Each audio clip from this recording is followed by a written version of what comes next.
Imagine standing in the middle of chaos, sirens blaring, people shouting, every instinct in your body screaming to run, to lash out, to do something, and yet you stand perfectly still, calm, collected, unshaken. What if I told you that every single person you see handling life with that kind of calm, they weren't born that way? They didn't stumble into it by luck. They mastered one thing first, something you've been handing over to the world your entire life without even realizing: your emotions. Every fear that paralyzes you, every anger that explodes and leaves regret behind, every frustration, doubt, and insecurity. Your life doesn't just hand these to you to deal with, it's offering you a choice, a test, a doorway to a power that most people never even touch. The question is, will you let your emotions control you, or will you learn to control them? Because here's the truth. Most people never face. The world doesn't get easier when your emotions are messy. Life doesn't slow down when you panic. Success, clarity, freedom, they aren't waiting for you outside. They're waiting for you inside, in the way you master the storm that rages within you. And today, we're going to take the first step into that power, the step that separates those who survive life from those who command it. Are you ready to discover what it truly means to stand unshaken no matter what hits you? You've been told your emotions are your truth, haven't you? That if you feel something, it defines who you are.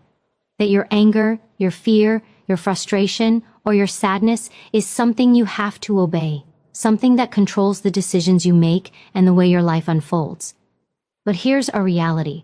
Almost no one tells you, emotions are not commands. They are signals. They are data. They are messengers, not masters. Think about fear for a moment. Fear is not your enemy. Fear doesn't exist to hold you back. It exists to alert you that something matters, that something in your environment or in your life is worth your attention. When you feel fear, it is not saying, stop everything, you can't do this. Fear is saying, pay attention. This is important. Approach carefully, or you could get burned. It's a guide, not a jailer. Yet, most people treat fear like an uninvited dictator in their mind. They see it and they run, thinking they are weak. But the truth is, the ones who master fear are not fearless, they're deliberate.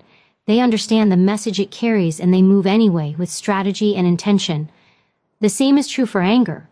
Anger often gets a bad reputation because it can be destructive if left unchecked. It can make you lash out, say words you regret, act in ways that harm your relationships or career.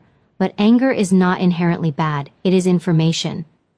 It signals boundaries that have been crossed, values that are being challenged, injustices that demand attention. People who don't understand anger let it control them, turning them into reactive, volatile versions of themselves. People who understand it, however, can use it as a spotlight. They can see what is important to them, clarify what matters, and then choose the best path forward rather than blindly reacting. Even emotions we tend to label as negative are simply data points. Anxiety, doubt, sadness, frustration, they are all messages. Anxiety often tells you there is uncertainty or a gap between where you are and where you want to be. Doubt can show you that you don't have the full picture, that something needs examination, that you need to prepare more. Sadness is a signal that something has been lost, or that something deeply meaningful needs your care. Frustration tells you that there is resistance, that your current approach is not working, and that change is required. When you treat these feelings as data rather than destiny, you step out of the role of a victim and into the role of an analyst, a leader, a strategist of your own life. Now, most people never make this shift. Most people wake up and respond to emotions automatically, like a puppet pulled by invisible strings. They wake up irritated because of traffic, snap at a coworker, panic when a bill is due, stew over an argument that happened yesterday. Their emotions dictate every choice, and they wonder why life feels chaotic, exhausting, or unfair. They believe they are powerless to change their state because they don't realize that their state has been surrendered to something external. Here's the key: the moment you start seeing emotion as information instead of instruction, everything changes. That panic in your chest, the tightness in your shoulders, the rush of frustration, they are not chains, they are alerts. They are indicators telling you that your attention is needed. You don't have to act on them blindly. You can analyze them. You can ask, why is this here? What does this tell me about my priorities? How can I respond effectively rather than react impulsively? This shift, this tiny reframing, moves you from chaos into control. Consider this. The difference between someone who is reactive and someone who is in command of their emotions is almost always in this one understanding. One person sees fear and freezes. Another sees fear and leans forward, careful, intentional, ready. One person feels anger and explodes. Another feels anger, notices what matters to them, and addresses the situation with clarity and strategy. They are using the same emotional data as everyone else, but they are interpreting it differently. They have learned that emotions are not destiny, they are signals to navigate the world more effectively. This doesn't mean emotions will go away, and it doesn't mean you will never feel overwhelmed. It doesn't mean life becomes easy or painless. Emotional mastery is not about suppressing feelings or pretending you are unshakable. It's about creating the space between the stimulus and your reaction. That space is where power lives. That space is where choice lives. That space is where you transform raw, chaotic energy into meaningful action. Every time you pause, take a breath, and examine what you are feeling, you are strengthening that muscle.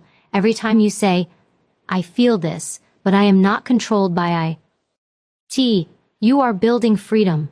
You are reclaiming authority over your mind and your life. You are learning to navigate storms without being swept away, to make decisions not out of panic or impulse but out of awareness and intention. And here's the most powerful part. When you treat emotions as data, you gain insight into yourself that no one else can give you. You learn your triggers, your priorities, your blind spots, your sources of strength. You understand why certain situations upset you, why certain people push buttons, why certain challenges feel heavier than others. That understanding is not weakness, it is leverage. It is power. It is clarity. And clarity in the midst of chaos is one of the most valuable abilities you can develop in life. So today, decide this. The next time fear rises, anger boils, or doubt whispers in your ear, do not treat it as a sentence. Treat it as a signal. Examine it. Learn from it. Decide what to do next with intention. And remember this. Your emotions are not your destiny. They are your guidance system. They are the map, not the driver. Master the map, and you will master the journey. Most people walk through life believing that their mind is a fixed thing, a reflection of luck, of talent, of circumstances beyond their control. They think that emotional resilience, mental toughness, or the ability to remain calm under pressure is something you either have or you don't. But that's not true. The mind is a muscle, and like any muscle, it grows stronger with training, repetition, and consistent effort. The people who seem unshakable, unflappable, and in command of themselves, they didn't get there by accident. They got there by design. Think about your body for a moment. If you wanted to build strength in your arms, you wouldn't wait for them to magically bulk up overnight. You would lift weights day after day, gradually increasing the load. Some days it would feel heavy. Some days it would hurt. Some days you would want to quit. But over time, those arms would grow stronger, more capable, more reliable. The mind works the same way. Every thought, every choice, every time you confront discomfort instead of fleeing from it, you are lifting mental weights. You are building resilience, focus, and control. And here's the key. The training isn't always glamorous. It doesn't happen in the moments of excitement or comfort. It happens in the mundane, in the ordinary days when nothing seems to challenge you. Sitting in silence when you want distraction. Pausing before reacting when you want to lash out. Journaling your thoughts when your mind is restless. Breathing deeply when anxiety is clawing at your chest. Each small act of discipline is a repetition in your mental gym. Each decision to pause, reflect, and act intentionally strengthens your capacity to handle life's storms. Consider for a moment the difference between a trained mind and an untrained mind. An untrained mind is like a wild horse. It runs in every direction, pulling you along without permission. It panics at the first sign of threat, lashes out at frustration, and obsesses over what it cannot control. An untrained mind reacts. It explodes. It retreats. It surrenders control. A trained mind, on the other hand, is like a rider on that same horse. It doesn't eliminate fear or frustration. It doesn't pretend that life is easy. but it can steer, guide, and harness that raw energy toward purposeful action. That is the difference training makes. The process begins with awareness. You cannot strengthen what you do not recognize. You must start noticing how your mind reacts to everyday stressors. Where does it panic? Where does it wander? Where does it fixate on negativity? Begin to pay attention to these patterns, and you will discover where your weaknesses lie and where your strengths are hiding. Awareness is the first repetition in mental training. Without it, no progress is possible. Next comes practice, consistent, deliberate, disciplined practice. The mind, like a muscle, grows stronger, not through random effort, but through intentional challenge. Choose moments that stretch you. Sit in discomfort instead of fleeing it. Ask the hard questions of yourself instead of seeking easy answers. Confront your fears in small ways, each day building a foundation for larger victories. Repetition is your secret weapon. One calm breath in a stressful moment, one thoughtful pause instead of an impulsive reaction, one reflection at the end of a hard day. Each of these is a mental push-up, and over time, they add up to extraordinary strength. And yes, there will be resistance. The mind, like any muscle, resists growth. You will encounter pain, you will face setbacks, you will want to quit. But that resistance is proof that you are training the right way. It is proof that you are stretching your limits, expanding your capacity, and building durability. The people who succeed in mastering themselves are not those who avoid struggle. They are those who embrace it. They understand that mental discomfort is not a sign of weakness, but a signal that growth is happening beneath the surface. Another key component of training your mind is repetition under pressure. Strengthening a muscle in isolation is not enough. You must test it in the field. You must deliberately place yourself in situations that challenge your composure, that provoke your emotions, and that force you to choose response over reaction. That presentation at work that makes your stomach twist. That difficult conversation you've been avoiding. That moment when anger rises and demands attention. These are your weightlifting moments. The people who excel are not those who wait for easy circumstances. They are those who bring their trained minds into life's hardest moments and allow their discipline to guide them. Equally important is consistency. You can't train for a single day and expect lasting change.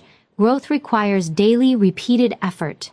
This is why small, seemingly insignificant choices matter. 10 minutes of reflection each morning. A conscious decision to breathe and reset before speaking. Journaling your thoughts or emotions at night. These small acts of mental discipline repeated daily compound into enormous strength over time. The mind begins to anticipate control, to trust your leadership, to handle stress without being hijacked by it. And here's the transformative truth. The more you train your mind, the more freedom you gain. Freedom from reaction. Freedom from the chaos of your own impulses.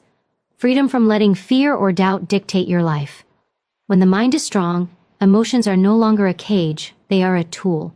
They provide insight, they provide energy, they provide motivation, but they no longer command you. You stand taller, think clearer, act more decisively, and live with a confidence that does not depend on circumstances.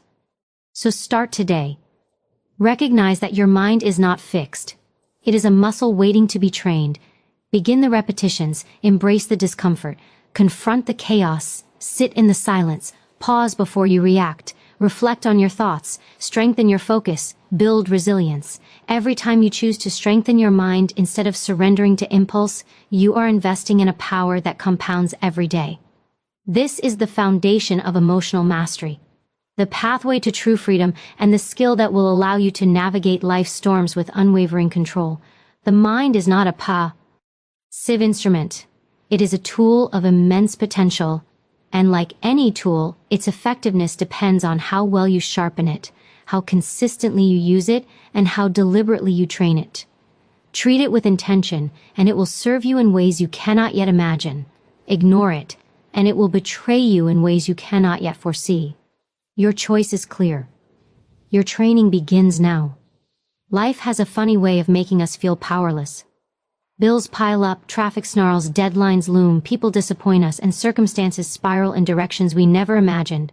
The world feels chaotic, relentless, and often unfair. And in the middle of it all, most people make the same critical mistake. They try to control what they cannot. They waste energy, time, and focus on things that are entirely outside of their influence.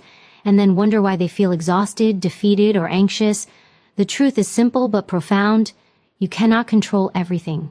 You never could. You cannot control other people's actions, their words, or their moods. You cannot control the economy, natural disasters, politics, or the countless twists of fate that life throws your way. And the more you expend energy trying to wrestle control from the uncontrollable, the less power you have over the one thing that truly matters, yourself. Control is not about domination, it is about focus. It is about understanding the difference between what you can influence and what you cannot. And it is in that difference, that gap, that true freedom lives. The people who feel calm in chaos, the people who accomplish extraordinary things, the people who remain steady when the world seems to spin out of control, they have mastered this principle. They have learned to invest their energy only where it produces results. They do not waste effort on things that cannot be changed. They dominate the areas where they can. Consider this. You cannot make someone love you. You cannot force a colleague to meet your expectations. You cannot stop life from throwing challenges at you, but you can control how you respond. You can control the effort you put in, the clarity of your thinking, the courage of your actions, the integrity of your choices. That is where power lives. That is where influence begins.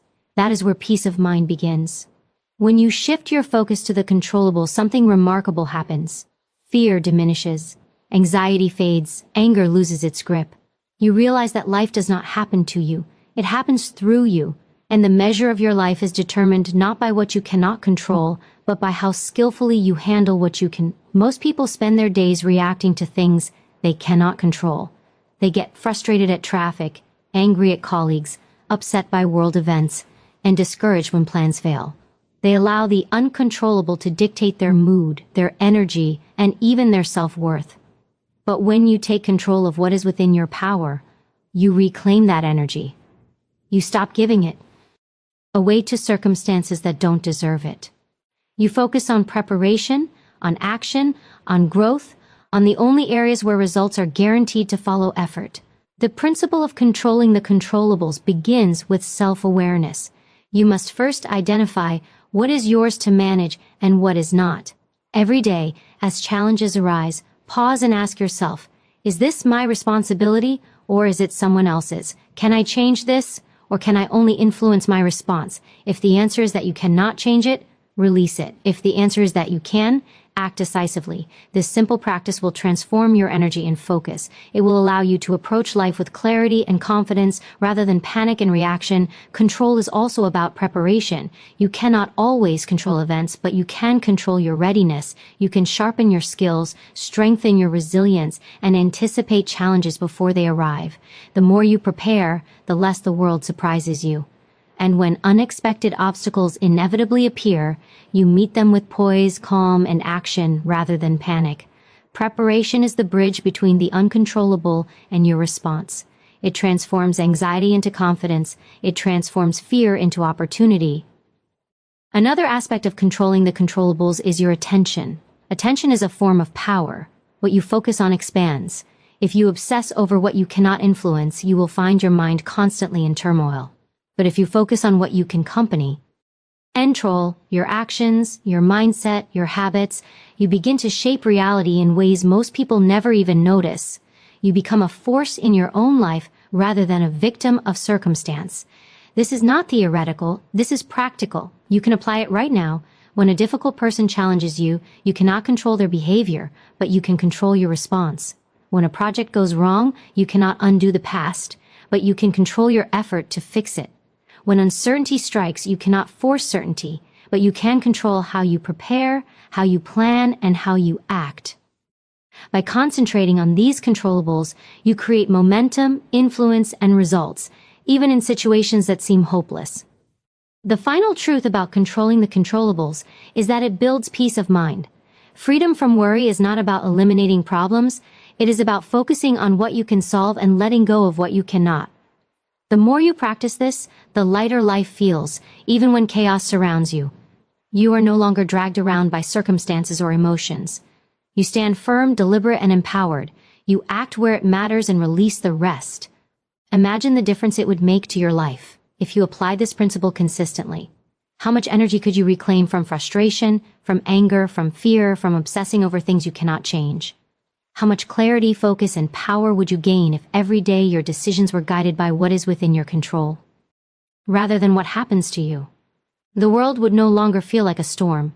It would feel like a field where your preparation, effort, and choices could determine outcomes. Controlling the controllables is not passive, it is active. It requires courage to let go of what cannot be changed. It requires discipline to focus only on what you can influence. It requires awareness, preparation, and repetition. And the more you practice it, the more you realize that real power is not about trying to manipulate the world. Real power is about mastering yourself, your focus, and your actions. That is where freedom, peace, and success truly reside. So start today. Identify what is in your control. Focus your energy there. Release everything else. Stand firm in the storm. Act with intention. Influence what you can. Let go of what you cannot. And watch as the chaos that once overwhelmed you transforms into an arena where your clarity, discipline, and strength shape the life you want. When you control the controllables, you reclaim the one thing that matters most, your power. Every day, you are confronted with moments that demand your attention. Some are small, a text that annoys you, a comment that hits a nerve, an unexpected obstacle in your plans. Some are huge, a major conflict at work, a betrayal by someone you trusted, a life-changing setback that shakes everything you thought you knew. In each of these moments, you face a choice, whether you realize it or not, a choice that will define the way you experience life, the way others experience you, and the trajectory of your future. That choice is simple in theory, yet rare in practice. You can react or you can respond. Reaction is instinctual. It is immediate. It is raw, emotional, and often destructive. When you react, you surrender control. You let the moment dictate your behavior. Your anger, your fear, your frustration, or your pain decides for you what happens next. You say things you regret. You make decisions you later wish you hadn't. You give your power away to circumstance, to emotion, to the chaos of the moment. Reaction feels urgent because it is urgent, but it rarely serves your long-term interests. It solves nothing. It only escalates problems, builds regret, and leaves you trapped in cycles you cannot break. Response, on the other hand, is deliberate. Response is powerful. Response requires pause, awareness, and choice. It does not deny your emotions, it acknowledges them, but it refuses to let them control you. Response says, I feel this, I understand this, and now I choose how to act. That pause, that brief space between stimulus and action, is where freedom lives. It is in that space that you regain authority over your life, no matter how chaotic or challenging the external world becomes. Consider this. A colleague criticizes your work unfairly. Your first instinct might be to lash out, to defend yourself, to attack in return. That is reaction. But if you respond instead, you pause. Why? Oh, you recognize the emotion, frustration, embarrassment, maybe even anger. You ask yourself, what is the right move here? How do I want to be remembered? How do I protect my integrity and my peace? Then you act, not impulsively, but strategically, with your values guiding your behavior. That difference between immediate reaction and intentional response can change the trajectory of your career, your relationships, and even your sense of self-respect. Choosing response over reaction is not weakness. It is not avoidance. It is strength. It is courage. It is discipline. It takes self-awareness to notice when your emotions are rising. It takes control to pause instead of diving into the heat of the moment. And it takes practice because the first time you do it, it may feel unnatural. Your instincts scream to act impulsively, to vent, to defend, to strike. But with each deliberate pause, each conscious choice, your muscles of self-control grow stronger, your mental resilience expands, and your ability to navigate life with clarity and calm increases exponentially. Life is full of triggers. People will test you. Circumstances will push you to your limits. Plans will fail. Unexpected challenges will appear. The world is designed to provoke you if you allow it. But it is not your external world that defines you. It is how you show up in it. Choosing response over reaction is the most powerful form of leadership you can exercise in your own life.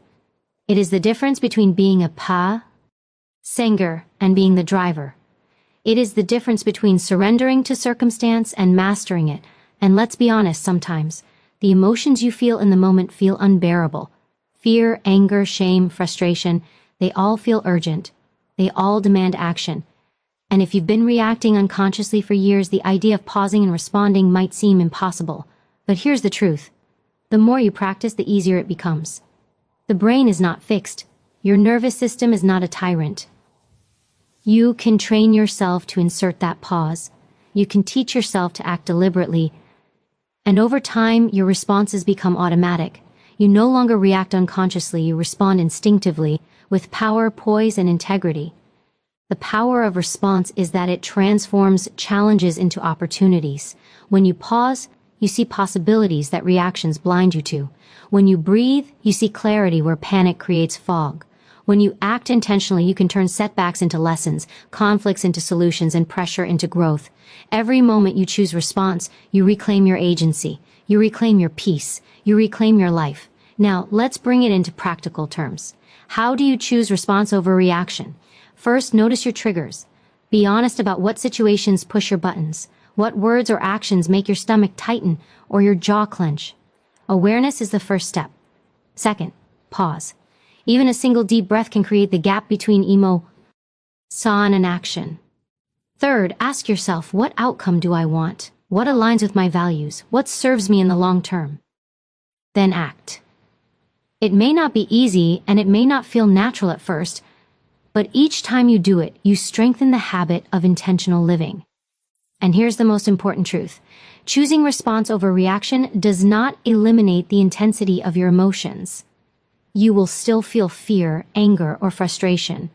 You will still face moments that demand every ounce of your self-control. But by responding instead of reacting, you no longer allow your emotions to dictate your life. They inform your decisions, but they do not command them.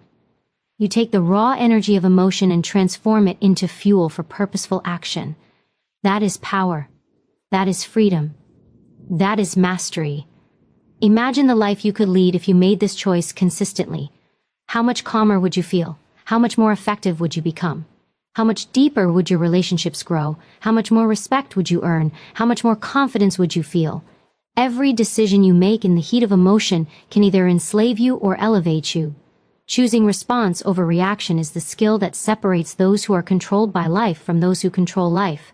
So today, decide to pause. Decide to observe. Decide to act with intention.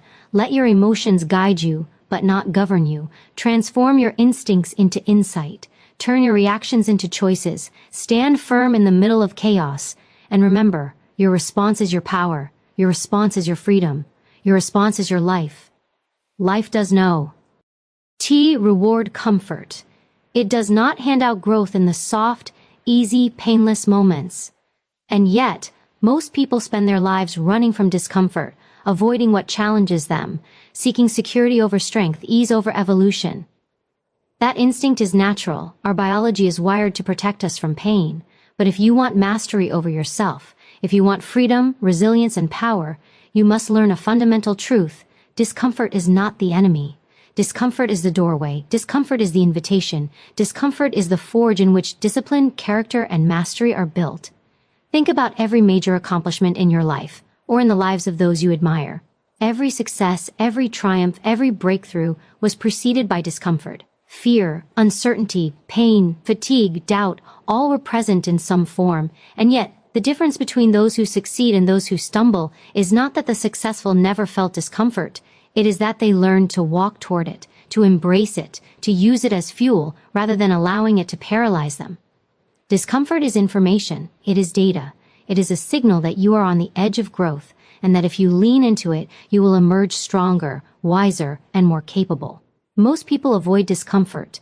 They wait for the easy path, the safe option, the familiar route. They procrastinate on the hard conversations, avoid the challenging decisions, shy away from conflict, and resist the experiences that stretch them. But what they fail to see is that every moment of avoidance is a moment lost. Lost opportunity to grow, lost opportunity to gain strength, lost opportunity to master themselves. Life's lessons are rarely gentle. They are seldom delivered in comfort. They arrive in challenge, in adversity, in situations that demand more of you than you think you can give.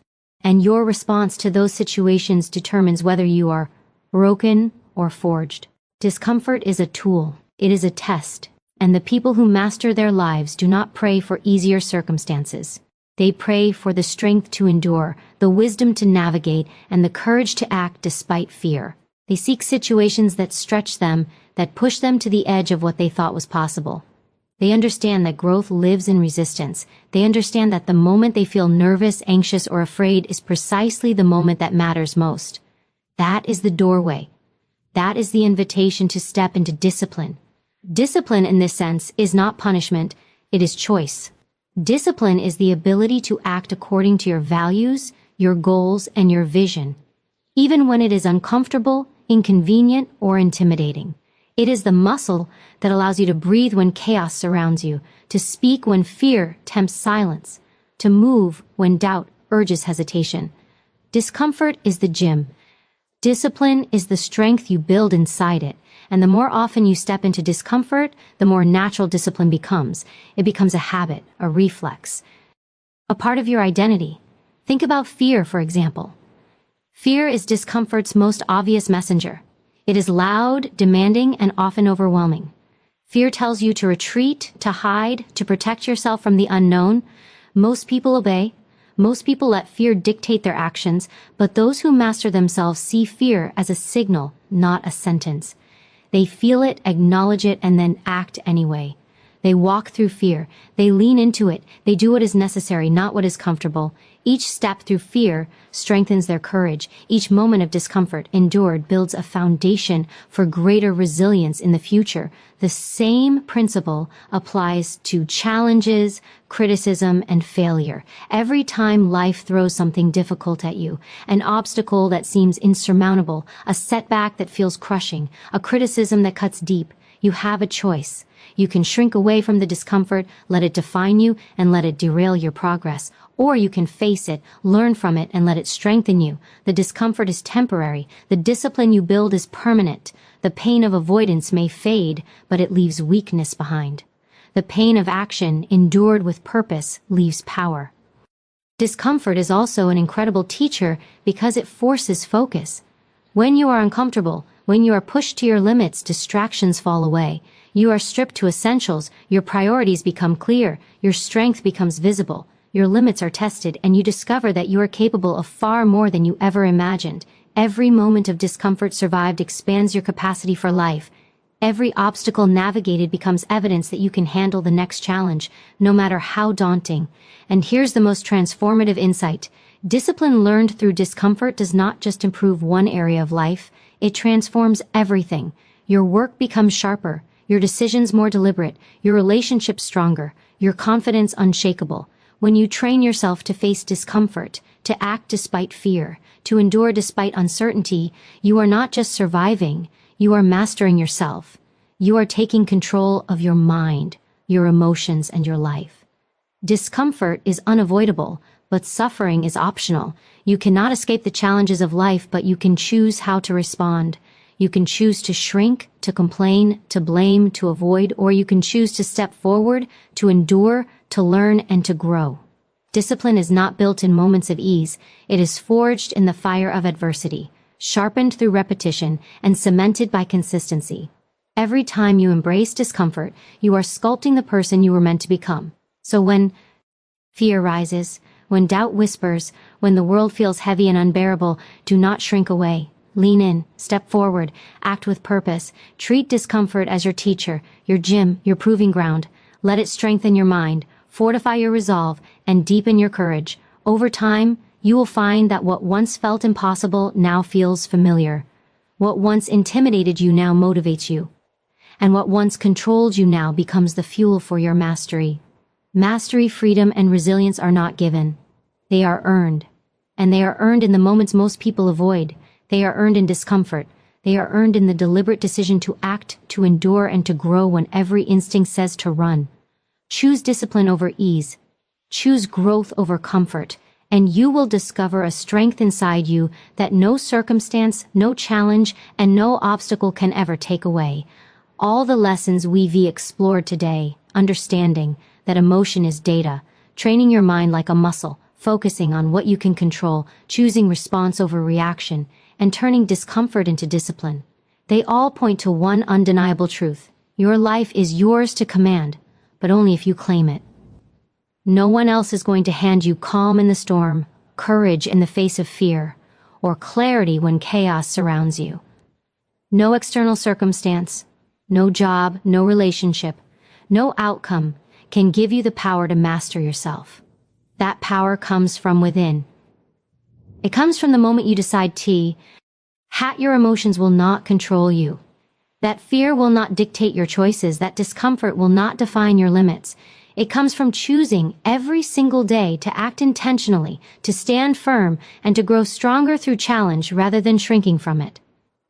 Mastering your emotions is not a one-time victory. It is a lifelong pursuit, and every moment of awareness, every pause before reaction, every deliberate choice, every step into discomfort is a victory in itself. Those victories accumulate, they compound. They transform you from someone who is tossed around by circumstance into someone who commands their destiny no matter the storms around them. So here is your challenge. Start today. Don't wait for the perfect moment because it will never come. Don't wait for life to be easy because it won't be. Look at your fears, your doubts, your frustrations, and say, you will not control me. I will use you. I will learn from you. I will grow stronger because of you. Step into the discomfort. Strengthen your mind. Focus on what you can control. Pause, breathe, and respond with intention. Let every emotion, every challenge, every setback be the teacher that shapes the person you are becoming. Remember this: freedom, resilience, and true power do not come from controlling the world around you. They come from mastering the world within you. Stand tall, stand deliberate, stand unshaken, command your mind, your emotions, and your actions. Do this, and nothing in life, no fear, no failure, no obstacle will ever have the power to control you again. The question now is yours. Will you let life control you, or will you master yourself and take your place as the leader of your own destiny? The choice is yours. The power is yours, and the time to start is now.